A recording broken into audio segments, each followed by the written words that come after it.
Good morning, students. Today we will try to understand or study pressure in detail.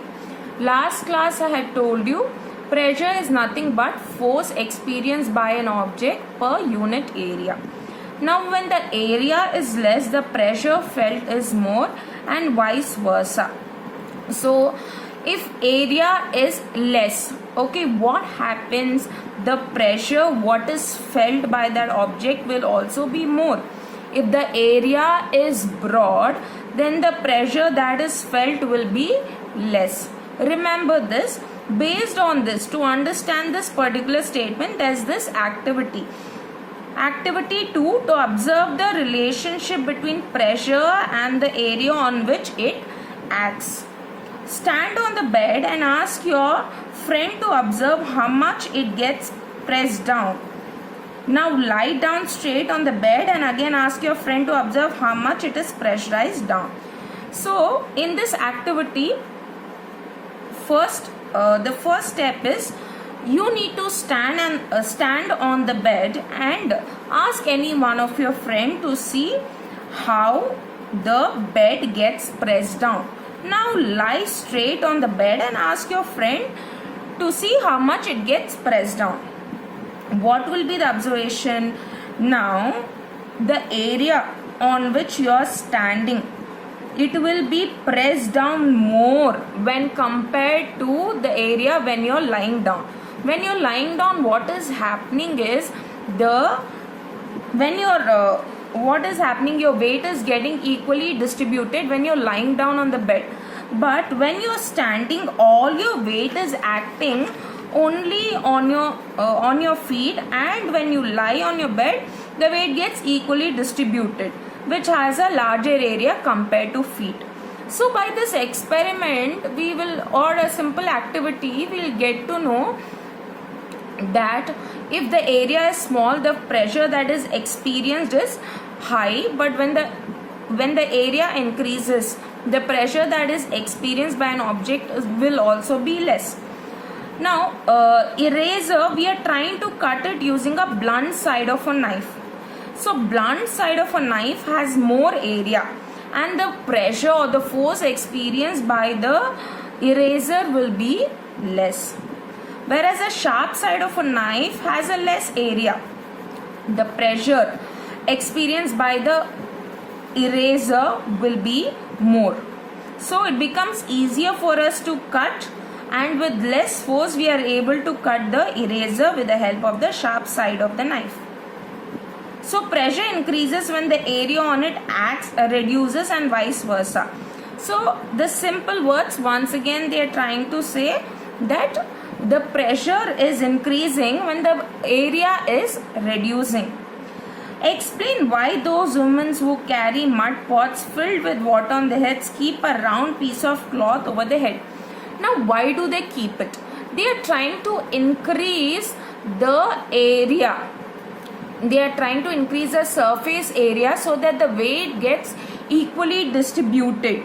Suppose if the cloth was not kept on the head, then what would have happened is the pot would have broken and the weight wouldn't have got equally distributed, and the pressure wouldn't have been equally distributed, because of which what will happen, the pot will just fall down.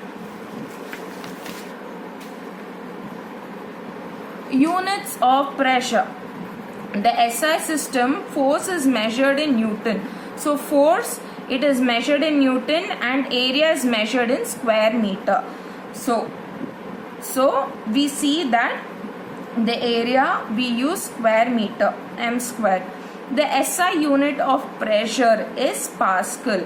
So for pressure the unit is Pascal. So 1 Pascal is equal to 1 Newton per meter square. Remember this. This formula is used to calculate the problems. And we will be working out the problems in the following classes once I have completed the theory portion. Now tractors and other vehicles designed to move over mud have larger tires that spread the vehicle's weight. So when you look at the tractor and vehicles, they usually have a large tires. That why the large tires are provided, so that the weight gets equally distributed. The pressure under the tire is relatively low, so the vehicles are less likely to sink in the mud. So since if the weight gets equally distributed, the tires do not sink. Suppose if the tractor and vehicles were not provided with the larger tires, they were provided with the narrow tires, then what would have happened? Then we would have seen that it would have got easily emerged in the mud. It would have got easily emerged in the mud in case of narrow tires. Activity to study the effects of pressure. What you need? Again, this is activity 4.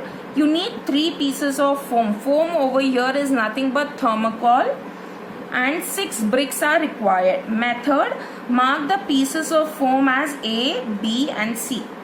Put 1 brick on foam A, 2 on foam B and 3 on foam C.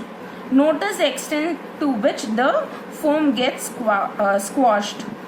I think you can make a guess. It is the foam 3 that gets squashed to the great extent. Then it is followed by B and A. What is the conclusion? Why does it happen? See, the area over here is constant. The area of the foam over here is constant, but greater the force, the weight of the object that is experienced by the foam C is comparatively more. Greater is the pressure. Hopefully you have understood this activity. Next, moving on to pressure exerted by air. Solid, liquids and gases also apply pressure. If we try to blow a balloon, it will slowly become big. But if you go on blowing the air inside the balloon, finally it will burst out. Why? Because the pressure created within the balloon is comparatively more. Because of increased pressure, the balloon just burst open.